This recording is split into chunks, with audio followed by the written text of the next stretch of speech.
which means joy, and the word tzomeach, which means growth, are almost identical. Tzomeach, tzomeach. Therefore, he says, spiritual growth, a kind of spiritual tzomeach, that is tzomeach, that is a kind of simcha. Doesn't mean anybody is jumping for joy with spiritual growth.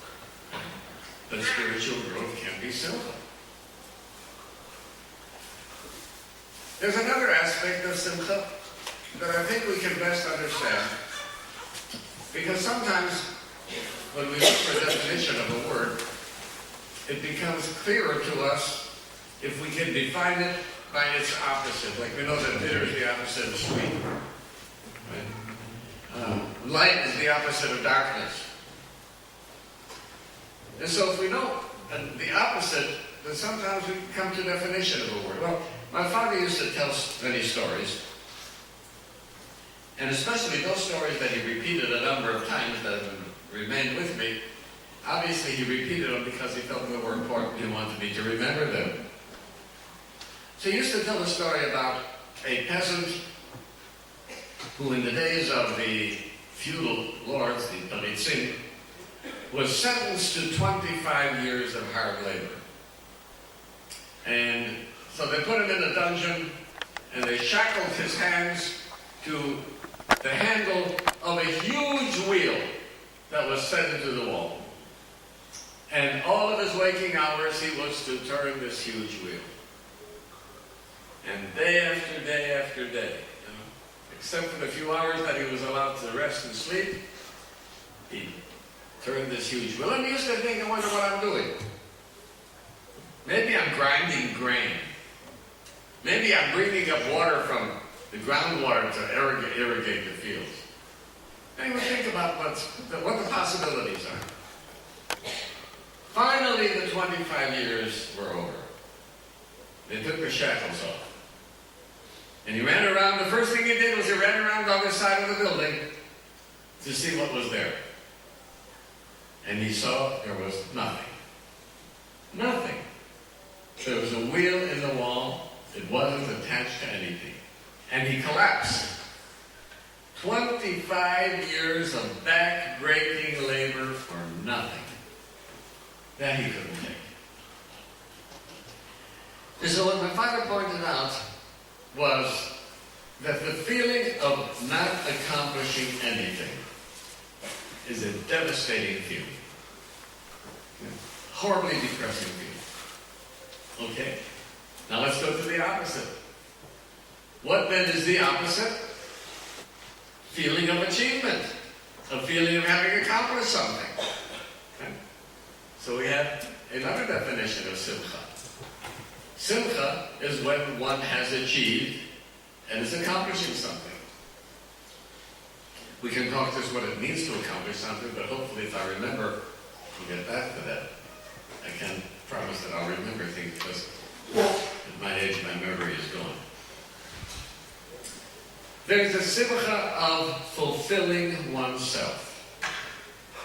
Now, many years ago, I wrote a book called Let Us Make Man. And it's based upon the pasuk in Bereshit, where after HaKadosh Baruch Hu, after Hashem creates the whole world, everything, on the sixth day, on the last day of creation, Vayomer Elokim, Hashem said, Na'aseh Adam, let us make man. He's asking for somebody's participation. Now, he didn't ask for anybody's participation in creating the mountains and the rivers, or in creating the sun and the moon and all the billions of stars that are out there. All the animals, the large and small. Only when it comes to man, he says, Na'aseh Adam. Let's do it together. Who? So I know what Rashi says. Rashi says he wasn't asking anybody's participation.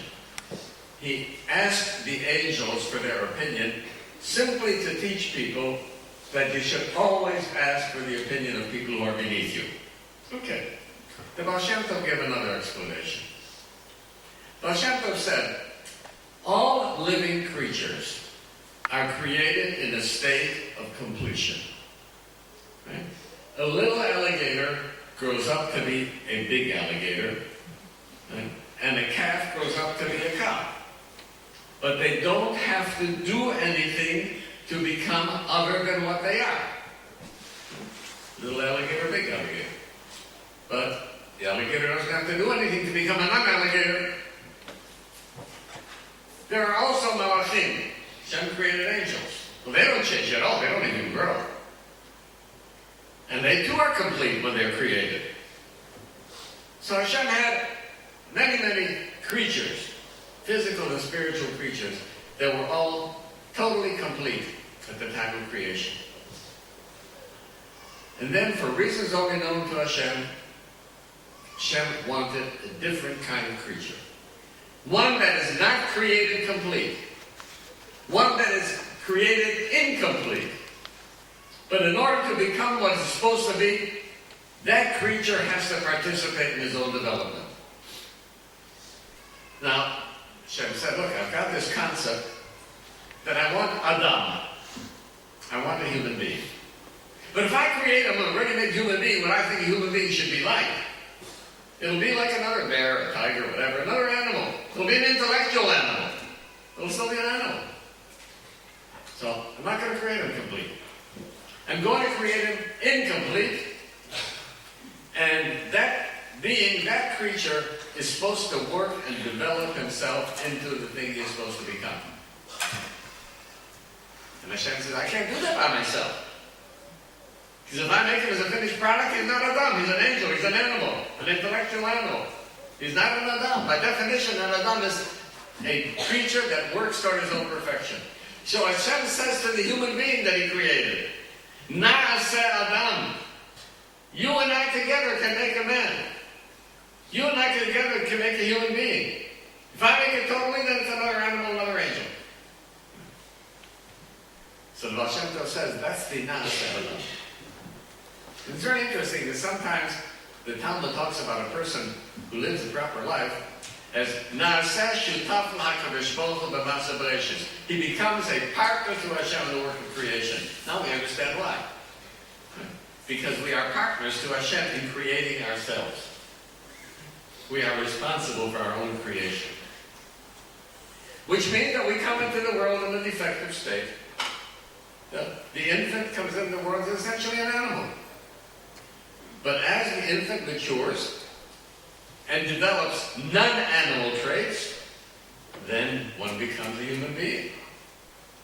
Now, science made a devastating mistake when it said that the definition of a human being is Homo sapiens, which really means he's a gorilla or an ape with intellect, an intellectual animal, an intellectual chimpanzee. As though intellect were the one thing that defines a person. Well, if that were true, then the person with the greatest intellect has to be the most perfect human being in the world, and that's not true. The most advanced intellectual nation before World War II was Germany. Worse than animals. So intellect itself does not make a human being. What then makes a human being? Well, the body isn't essentially human. The body is very much like a gorilla. The body is not our definition. But there are things that make us different. Such as, we have unique traits that animals do not have. I don't believe that any animal goes around thinking, what's my purpose in being on the earth? Yeah. You think the tiger in the jungle thinks, what am I doing here in the jungle? What am I supposed to be here for? What am I supposed to accomplish? What is my purpose in life? Animals don't think that. We have a unique ability to think about what is our goal and purpose in life. We have the unique ability to try and improve ourselves and make us better. No cow has ever thought, what should I do to be a better cow? We have the ability to anticipate the future. If I do this now because I have the urge to do it, what will the consequences be in the future? We have the ability to forgive, which animals cannot do. We have the ability to search for truth. We have the ability to delay our gratification. We have the ability to resist what our body wants. You know that Monday we're all going to be hungry. Certainly by 3 o'clock we're all going to be hungry. But we're not going to eat. You know that it's impossible for an animal to do that? Because an animal, when it's hungry, must look for food. It's driven by its body. And we have the ability to tell our body, no, I know you want food, I know you're hungry, I know you're thirsty, you're not going to get it. For whatever reason. And of course, there are many other things that we have urges to do. We're very greedy. Some people are. But even though we're greedy, we're not going to steal. And even if we have the opportunity to take something without getting caught, we still won't do it. Why? Because we make an ethical decision in defiance of our own body's drive. And animals can't do that. And that helps define us as a human being. We have the ability to be compassionate, understanding of others, and giving up of our own comfort and our own belongings to help a total stranger. Now, mother bears will care for their cubs. But it never happens that an animal in the jungle, right, will find a carcass, right, and call over another animal and say, come on, share it with me, you know. I've got enough of it. You're hungry, you look hungry, so why don't you have a piece of this? That doesn't happen. Animals do not have the compassion to do chesed. That's a unique human trait. Now, I don't know whether I've listed 7, 8, or 9, or 10 things, but there are many traits that are unique for human beings. Take all those traits together, put them in one basket, and you know what you end up with? An entity called the human spirit. The human spirit is nothing else other than the sum total of ways in which man is unique, different from animals. Now, this is what we are supposed to do to ourselves because we come into the world as animals. And if we remain animals, then we're defective humans. And the defective human cannot be the simcha. You have to have self-fulfillment. And self-fulfillment means exercising and implementing all the unique human traits. That's another kind of simcha. And not necessarily jumping for joy, but perfecting oneself. And here's where I want to come back to what I said before. It's not the end product. We are not a factory or an industry that judges ourselves, our success or failure, by the end product. We are judged and we judge ourselves by the process of how we do things. What would happen if a factory produces 1,000 appliances? 900 of them are defective. Terrible. The factory will close down. Terrible factory. Well, we said in the Tfilah today, the Amidah, we said, Elekei Abraham, Elekei Yitzchak, Elekei Yaakov. And we asked Hashem to be kind to us and merciful to us by virtue of the tzaddikim, the great tzaddikim, the Avot, Abraham, Yitzchak, and Yaakov. How good a job did Abraham Avinu do? He raised 8 children. Yitzchak and Ishmael, and then at the end of the parasha, took another wife, and he had 6 more children. Sent them all away because they were all no good. 1 out of 8! 1 out of 8 was successful. 7 out of 8 were failures. And we're saying, Elekei Abraham. We want the merit of Abraham. Why? Because the Torah says, Hashem said Abraham, Ki yedati asher yitzaveh panav et beito achav. I know that Abraham is going to teach his children. And that's why I love him. And Abraham did it. And he taught as well as he could. Only one turned out right. And then we say, Elekei Yitzchak. Well, Yitzchak didn't have 1 out of 8, but he had only 1 out of 2. 50% failure. Esav was a Rosh. And we say, Elekei Yitzchak. Because Yitzchak did what he could. And so we are responsible not for how things turn out, but by the effort we put in making them happen. And if we work towards self-fulfillment, then we are accomplishing that which we were created to. We are perfecting ourselves, and that too is simcha. It doesn't mean that we're happy with it. If we think of simcha as joy, then the question is, can simcha coexist with sadness? Can simcha coexist with depression? Obviously not. If you're sad, you're not happy. And yet, we are told that we always have to be b'simcha. Always. Well, one of the avodas Hashem that we have is to celebrate Tisha B'Av. And we celebrate Tisha B'Av by mourning. It's Avelut. Can you be simcha, joyful, if you're sad? Of course not. But if we understand simcha properly, the lev shalem, we can accept HaKadosh Baruch Hu's judgment, and we can have simcha, even on that kind of simcha, even on Tisha B'Av. Plus, there are other things about Tisha B'Av. It is said that when Napoleon became aware, or he saw Jews as observing Tisha B'Av, and he asked what that was all about, and they told him that this is for the Churban Beit HaMikdash. And he said, the people that can still mourn the loss of 2,000 years ago are going to regain it. There was a mighty Roman Empire. Who mourns the loss of the Roman Empire? There was the mighty Greek Empire. Whoever mourns the loss of the Greek Empire? They don't even do it in Greece. And those empires are gone forever. And we, a tiny little people, are here forever. And we mourn the loss that we had. There's a simcha to Tisha B'Av. The simcha to Tisha B'Av, we know we're going to get it back. And I came here 2 weeks after the Yom Kippur War. You remember what it was like then. Remember what the feeling was like about the horrible losses we had sustained. On the way home, I had to stop off in Italy because I had foolishly let something out of my mouth a number of years ago. And I promised a young boy who was visiting his family in Pittsburgh and became very close to me, and I promised that I would be at his bar mitzvah. Don't promise things because you're stuck with it. Well, I promised I would be at bar mitzvah, so I did. So on the way back from Israel, I stopped off in Italy to be at his bar mitzvah. Well, once I was in Italy, of course, I wanted to see some of the sights. So I went to the Roman Forum. And I walked on the ruins of Rome.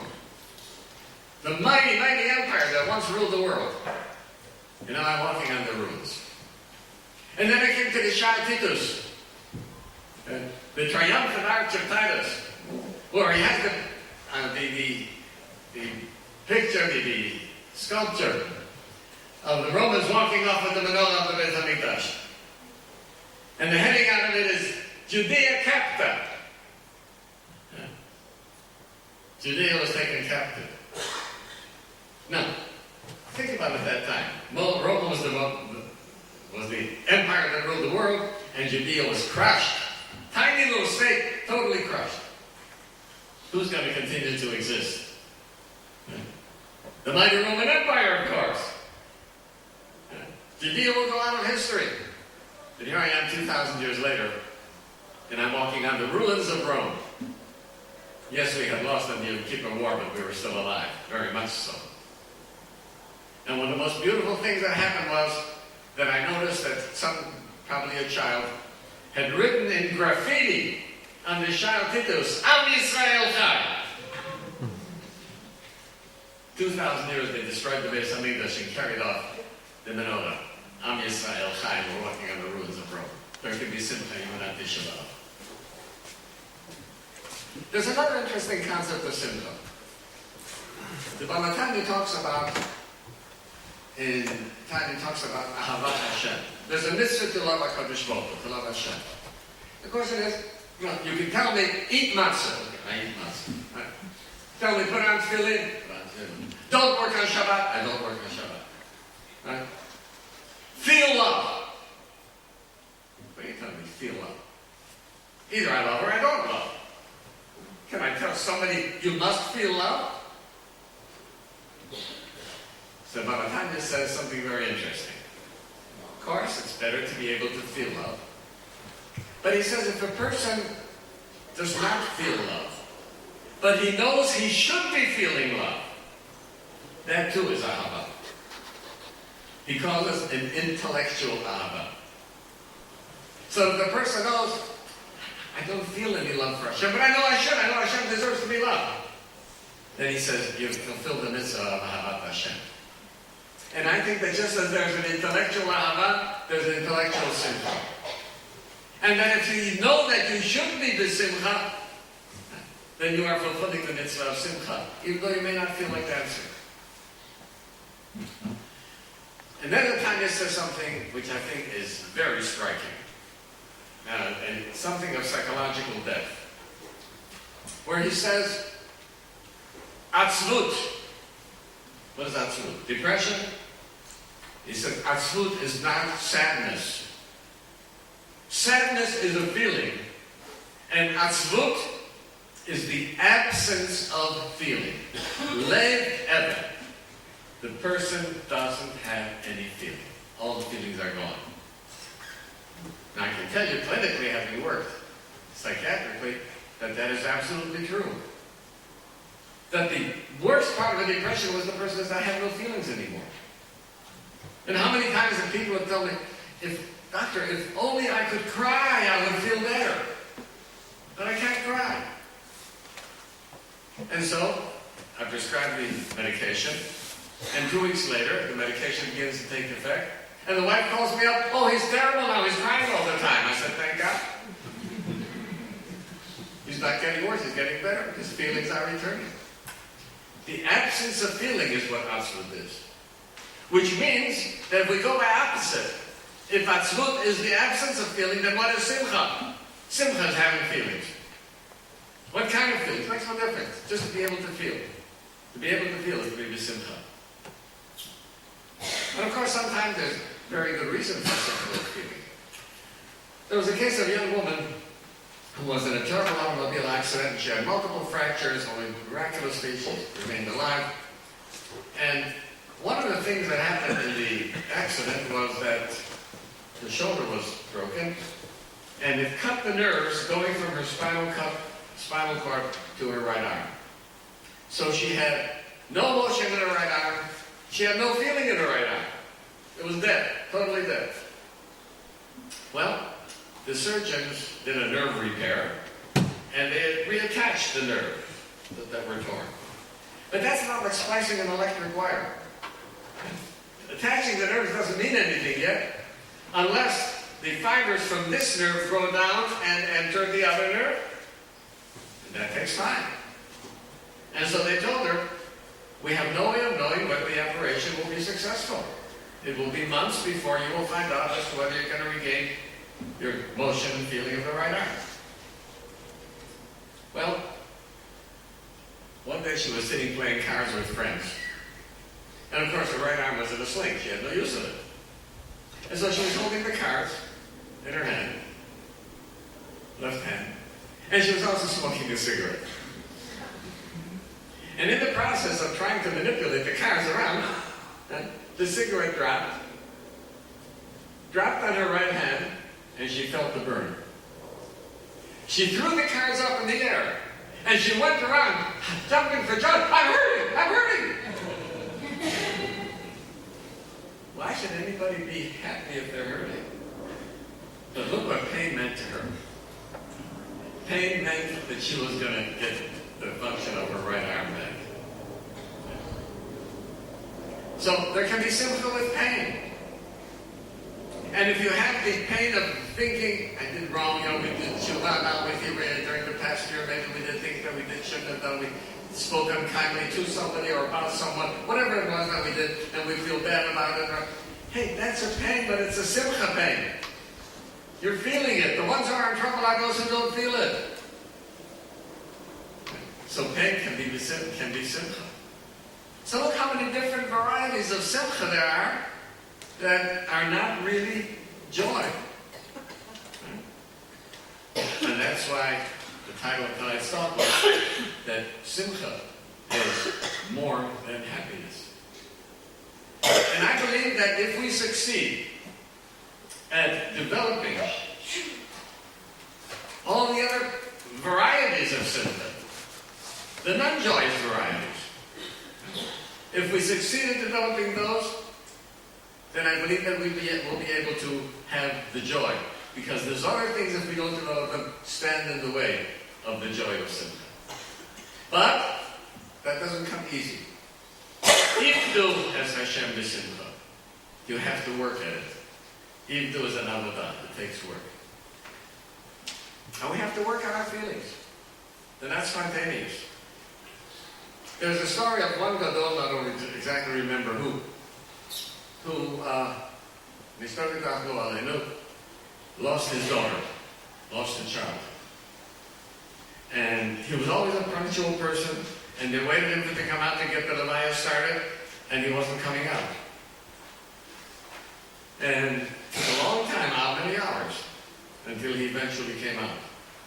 And then he later explained that he had to make the bracha, Baruch Dayan Emet. He says, I didn't feel it. I didn't feel that I could praise Hashem at that moment. And I didn't want to say a bracha that's just going to be words. So I had to sit there and work on myself until I was able to have a feeling of Baruch that you thank a Kodesh Baruch. These things don't come that easily. There was one of our other Gedolim about whom I read that somebody came up to him before Yom Kippur and asked Mechila for having spoken badly about him. And so he said, come back in 4 days. Came back in 4 days and he said, I'm much. He says, so why didn't you tell me so right away? He said, because it wouldn't have been true. I would have said the word and it would have been meaningless. So during these past 4 days, what I did is I made a cheshbon hanefesh and I worked on my midot until I was able to tell you that I am lochel and I mean it. So you see, we can work on our feelings. The idea that feelings are spontaneous, yes, there are certain feelings that are spontaneous. But avodat Hashem means working at it. And the importance of Yiddishkeit, I'm going to say something that's, I don't being recorded, but I'm going to say something that's going to, people are going to hold against me, but I have a good source for it. Reb Chaim Vital, who was the successor and the prime student of the Arizal, the greatest of the greats, says that as important as the mitzvot of the Torah are, midot, our character traits, are even more important. And he says you have to be more careful about proper midot than about mitzvot, aseh or los aseh, the positive or negative mitzvot. Can you imagine somebody telling someone, you know, you've got to be more careful about not losing your temper than you have to about eating kosher? How can you say that? Well, I'm not saying it, but Chaim Vital says it. That the essence of Yiddishkeit is midot. And unfortunately, this is too often neglected. And all the midot that we have to have, anger being one of them, the midah of emunah, the midah of trust, the midah of to forgive someone, not to begrudge anyone something, not to hold resentments, not to hold grudges. All of the wonderful midot, that we have to work at them. Because if we don't work on midot, we are failing in our development of Na'aseh Adam. You know, I mentioned a lot of different things that, in ways in which a human being is different than an animal. But they may be all perhaps defined and collected and summarized in one thing. An animal does not do anything other than for itself. All animals' actions are self-gratification. Even the mother bear that cares for her cubs, that's a self-gratification. And as long as we work on something that is self-gratification, and as long as our anticipation is, how can I get the maximum enjoyment and pleasure out of life? We're not Na'aseh Adam. We're not working on what a person is supposed to be. Yes, I know, a cow can get gratification from eating grass. We can get gratification from watching a television program. You say, well, that's different than a cow. I say, yeah, quantitatively it's different. Qualitatively it's the same thing. We're looking for pleasure in one way. The cow is looking for pleasure in another way. When then do we become Adam? When we get out of ourselves and start looking for things that are not self-centered. Acts of chesed, being empathizing with another people. Noseh ol chavero, having a relationship to Hashem. These are the kinds of things that characterize a human being. And by doing them, yeah, that's a kind of simcha. This is self-fulfilling. We become true human beings. Now, of course, if we go through the mitzvot, which I hope to do in my book, and try to show how each of the mitzvot, if properly understood, adds to simcha. And now we have Chag HaSukkot coming up. Zman Simchatenu. Now by Pesach, the Torah doesn't say even simcha even once. Because they were just slaves going out like a bunch of animals. Oh, they were Mekabel the Torah and Shvuot. The Torah says simcha once. Comes Sukkot, the Torah says simcha 3 times. What's so special about Sukkot? Well, first of all, it's very interesting. There's an argument in the Talmud about Ki Sukkot Shabti B'nei Yisrael. The Torah says, should observe the Sukkot because I settled the B'nai Yisrael in Sukkot when I took them out of the side. What were the Sukkot? Rabbi Eliezer said the Sukkot refers to the clouds of glory, Anani HaKavod. That Hashem protected us with clouds of glory through the 40 years of our sojourn in the desert. Rabbi Akiva says, no, Sukkot Mamash. Sukkot means like we have little huts. Well, according to Rabbi Eliezer, I understand why we have to celebrate this wonderful miracle like the Shvalchu, giving us protection of clouds of glory, supernatural ness. But that we lived in Sukkot in the desert, big deal. We had to be someplace, so we built little Sukkot on branches. What's the big deal? But you got to see who said that. Who said that? Rabbi Akiva. You know the story of Rabbi Akiva. Rabbi Akiva was an illiterate, knew nothing at all. And when he was 40 years old, he first went to learn. But he was a worker, a laborer for Kalba Savua, who was very, very wealthy. And Kalba Savua had a beautiful daughter, and she fell in love with Rabbi Akiva. She saw the potential that he had. And when Kalba Savua saw that his daughter was going for this ignoramus, right, he ostracized her, rejected her, sent her away, cut her off. And they lived in total poverty. And they were in a barn. And then a person came to the barn and said, my wife is in labor and she doesn't have anything to lie down on. I'd like to make a mat of straw. Can you spare me some straw from the barn? And Rabbi Akiva said to Rachel, you see, we are better off than some people. Rabbi Akiva could say Sukkot Mamash, because he knew that you could appreciate a little sukkah of branches and leaves. It's not a palace, but it's something to be thankful for. That was Rabbi Akiva. But there's another reason why Sukkot is not Simchatenu. But it takes a little bit of thinking. My father used to always quote those Mephoshim who said that the 7 days of Sukkot represent Yimei Chayim Shivim Shana. The average lifespan, Tillim says, is 70 years. And that each day of Sukkot represents a decade. So what does Sukkot represent? Dirat Arai, it's a temporary dwelling. We leave our home, which is our permanent dwelling, and we go into a temporary dwelling. To tell us, to make us remember that our lives here are a temporary existence. The home, the permanent home is elsewhere. Yes, we have a little hut. We have this world, which is a little hut that we live in for 70, 80, 90 years, whatever.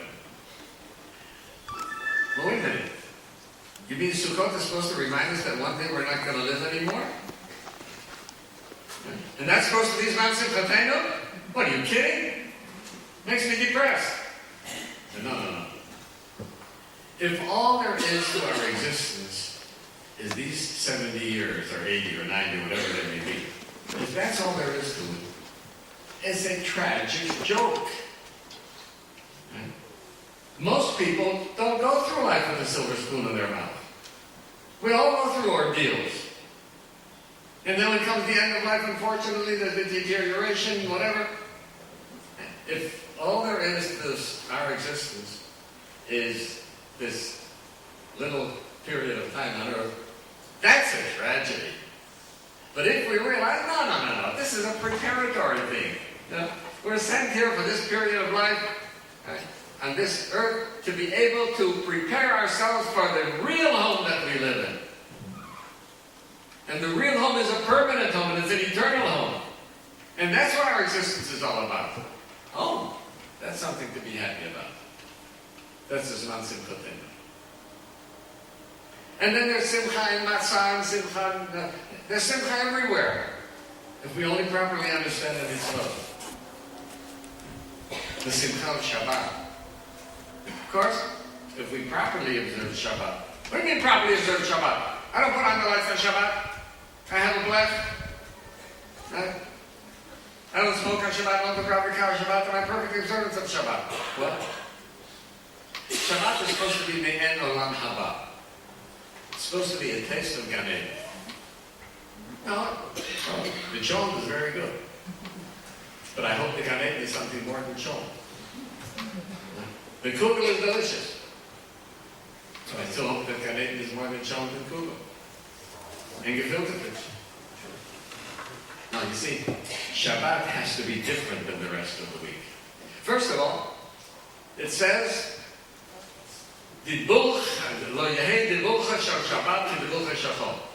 your speech on Shabbos should be different than how you talk all week. No, how are we supposed to talk all week? We're not allowed to lie.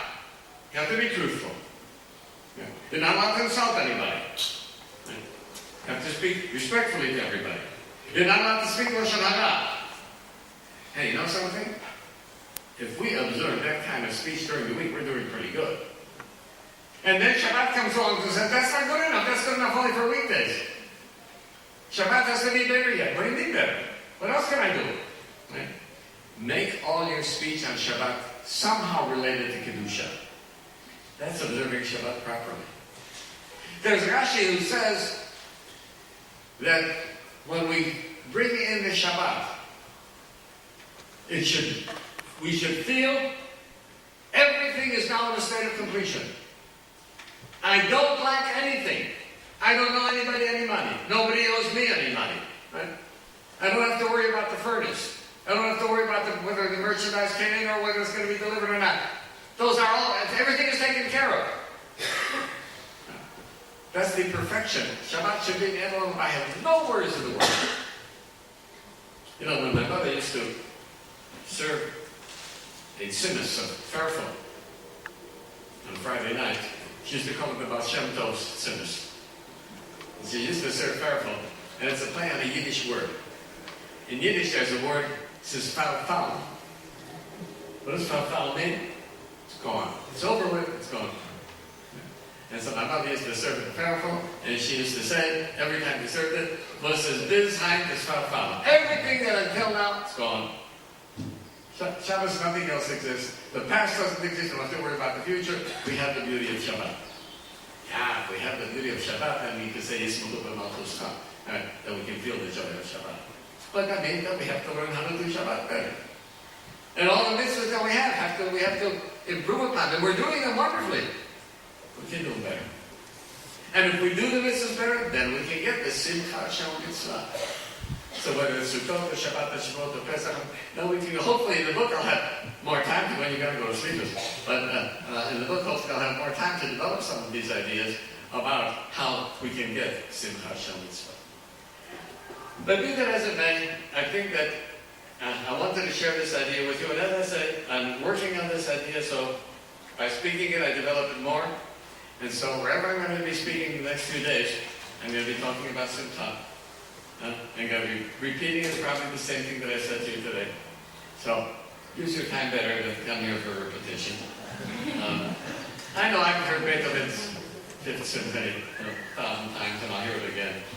But that's not the same. I do want to point out one other thing. David HaMelech, and I want to go into length of this, but David HaMelech did not have one good day in his life. It was a life, 70 years of agony, agony, agony. If I had time to go into the description of it. But look at it. And he talks about his agony in Tehillim. But look how many times he says, Natata Simcha B'Levi. Hashiva L'Sison Yisecha. Many, many times he refers to Simcha, even with living a life of total agony. So, Kodesh Baruch Hu should give us a life of true Simcha, without any defects at all, without any chas v'sholem sadness, and allow us to have the kind of things that will easily, spontaneously give us simcha. But at the same time, we must learn how to do as Hashem the simcha, that we must work on it, and so that we may earn our simcha. I hope that Kodesh Baruch Hu gives you a Gmar Tina Tova and a year of true simcha in every possible way.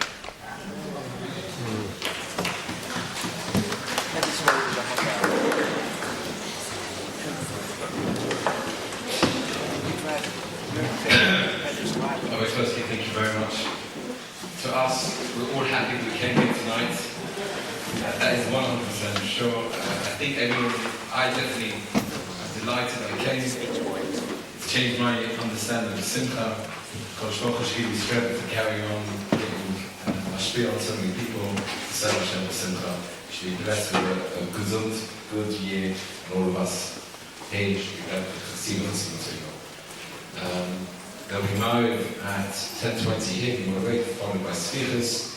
Thank you very much for coming. There is a box on the outside. If you'd like to just put a donation into it, we do very much appreciate it. A box by the door as soon as you go out. Thank you. Thank you for coming.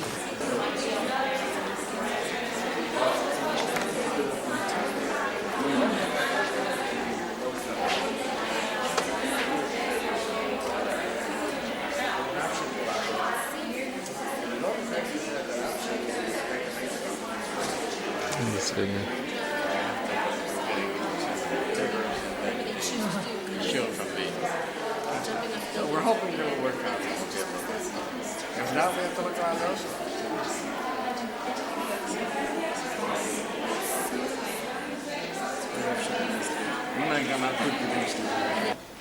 Of course.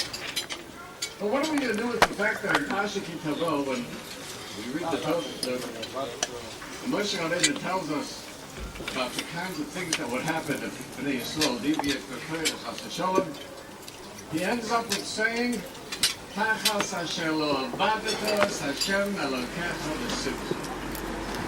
Which means that if the person does everything,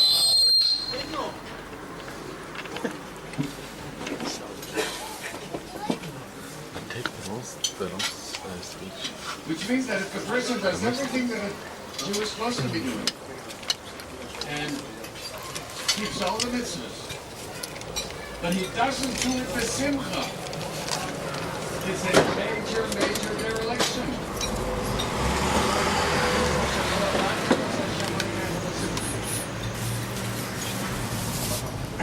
You know, a number of years ago, remember that I was walking to shul on Pesach morning, and ahead of me was walking a young man, young boy, was walking his dog, and he was whistling a happy tune, and every once in a while he gave a little dance. And I stopped and thought about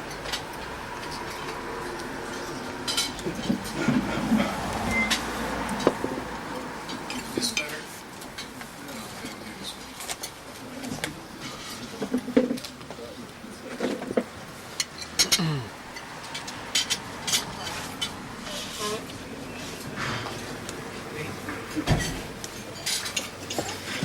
About the fact that, look, that young man is very happy. But just in the past few days, in addition to the daily business of tefillin, and tzitzis, and Birkat Hamazon, mitzvahs d'oraisa, and here I have, the last 2 days, a mitzvah of Bil Chometz, And last night a mitzvah, Sipotzias Mitzrayim, and Achilles Matzah, and Achilles Mochav, and then Yalba Koises. And I had all of these mitzvahs, and I'm not dancing. Second fellow's happy he's dancing, and I'm not. And yet, I say every morning, Ashreinu Matzah Kengel Manan Yolenu. But this is just lip service? Where's the Ashreinu for not dancing? And since then, I've been bothered by this idea of Tachas HaShalom, Adatas Hashem Alekecha B'Simcha. And gradually I began to realize, and this is what I'd like to share with you, that you have to think of Simcha in more than one way.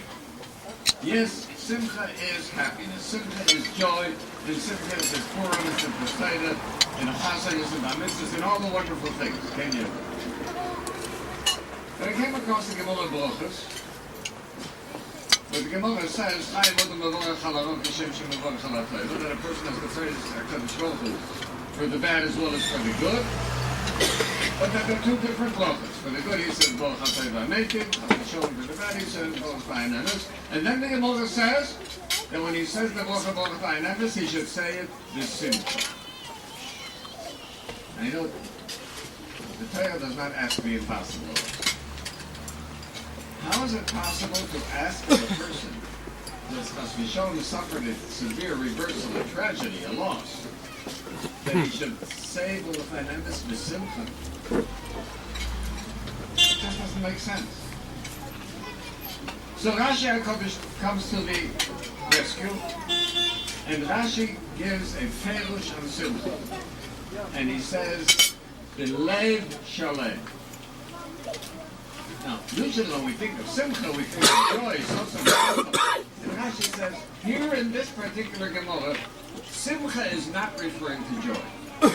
Simcha is referring to Lev Shalem, the fact that a person can accept a tragedy, that can accept what happened to him, B'Lev Shalem, with trust in HaKadosh Baruch Hu. So we have already another meaning of Simcha, not the usual one. Then I came across the writings of the great commentary of Sham Shmuel Hirsch. The writing of Sham Shmuel Hirsch has a shita that if two words of Lashon Kodesh seem to be very close, they must have some sort of relationship. And he points out that the word Someach, and the word Someach, to grow, are very close. Only one tiny little difference. Someach.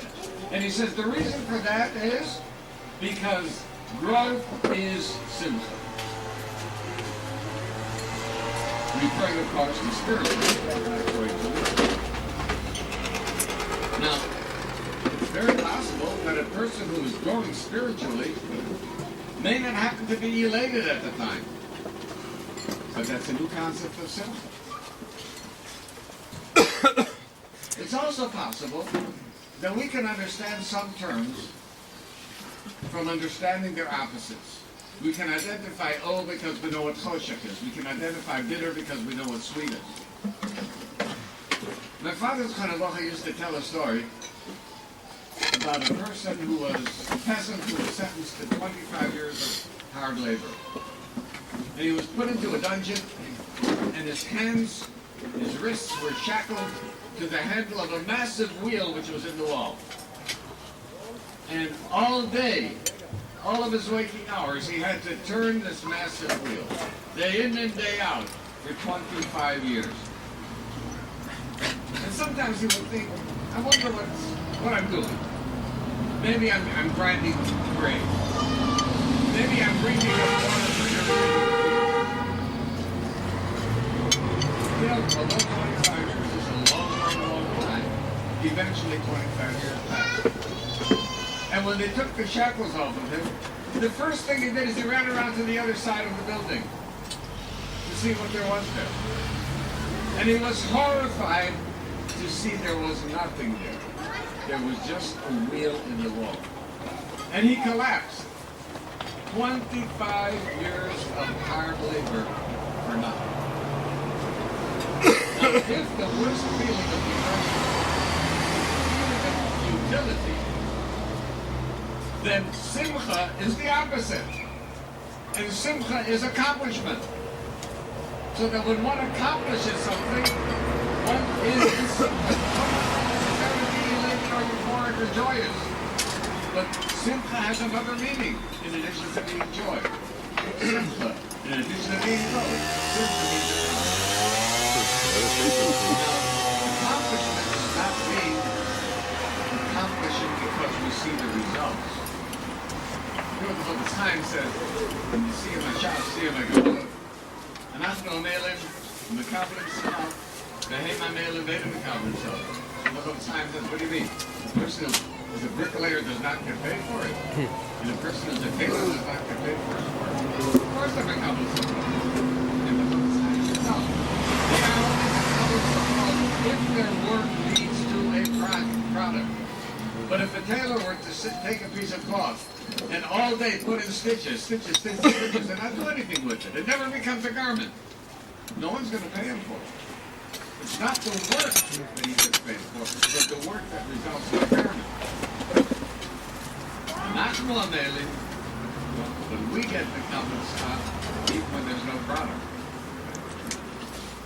Simply being oisik and tighter, we get us a hot. Even though we may not see a product of Hogaya. The passion of Ben Soga Gomorrah. The Gemara says, there never was a case of Ben Soga Gomorrah, there never will be a case. So what do we have to learn the halacha for? The Roy should have come on schar. You're never going to apply it.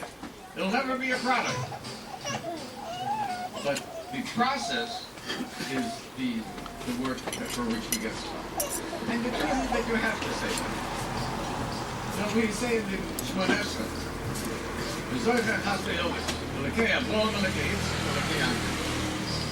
what is the excuse of Avraham Avinu? Ki yadati v'asher yitzar v'es bono v'es beso yachshav v'shamu derech Hashem v'aseh sof mishpah. Hashem says, I love Avraham Avinu because he is going to instruct his children afterwards. Fine. How good a job did he do? One son, Yitzchak, out of 8. Shmuel and the Bnei Ketura were failures. 1 out of 8. And we say, give us the schus of Avraham Avinu. Can you imagine a factory that's producing automobiles, right? And 85% are no good? The factory would close down. Avraham Avinu is not judged by the process, by the product. Avraham Avinu judged by the process. Ki yadati v'asher yitzar. What about Yitzchak? 50% failure. Yaakov and Esau is Elosha. So why are we asking for this schus of Yitzchak? Because Yitzchak did what he was supposed to do. The fact that Esau turned out without the Sladel isn't his fault. So we see that it is not the product that is the accomplishment, but the work that we put into it. With or without a product, that is accomplishment, and it's the opposite of futility, and therefore it is simple.